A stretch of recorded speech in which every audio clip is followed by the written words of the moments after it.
జీవితంలో first time మామ. ఇన్ని రోజులు మా నాన్నతో కోర్టుకు వచ్చిన, మా నాన్న డ్రాప్ చేయడానికి కోర్టుకు వచ్చిన, మా నాన్న కోసం కోర్టుకు వచ్చిన, ఫస్ట్ టైం నేను ఫైన్ కట్టడానికి కోర్టుకు పోతాను. ఎందుకులే ఈ బాధ చెప్పుకుంటే వర్ణనాతీతం. అన్ని పెట్టుకొని కూడా ఫైన్ వేయించుకునే వాళ్ళతో. నెంబర్ ప్లేట్ లాస్ట్ వీడియోలో నేను ఫిక్స్ చేసేదానికి, కానీ అది అదుర్లకి పోయింది. అందుకోసం అని చెప్పేసి మళ్ళీ నెంబర్ ప్లేట్ పోతే రేట్ ఎక్కువ కదా అని చెప్పేసి బ్యాలో పెట్టుకున్నా తీసి ముందర పక్క.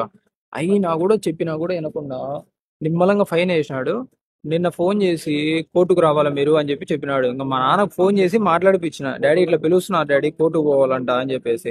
ఇంకా మా నాన్న కూడా మాట్లాడినాడు. మాట్లాడిన తర్వాత "ఇంకా సర్లే చేసేది ఏం లేదు, లేకపోయి ఫైన్ కట్టేసి రాపో" అన్నాడు. ఇంకా పొద్దున్నే లేచి ఇంకా ఫైన్ కట్టేదానికి పోతానా. ఇంకా దరిద్రం తాండవ మామూలు కూడా ఆడంలే. ముందర పక్క నుంచి అదృష్టం షేక్ హ్యాండ్ ఇస్తే నెత్తి మీద దరిద్రం తన్నుతాంది నన్ను. అట్టుంది కథ నాకు. ఇంకా పెట్రోల్ పట్టించుకొని నిమ్మలంగా కోర్టుకైతే కనుక స్టార్ట్ అయినా. లోపలికైతే కనుక పోయినా ఇంకా లోపల వీడియోస్ తీయకూడదంట. ఇంకా అందుకని ఇంకా ఇంతటితోనే తీసేస్తాను. రోడ్డు మీద ఎన్ని నెంబర్ ప్లేట్ లేకుండా వీడియో తీసిన, ఫుల్ వీడియో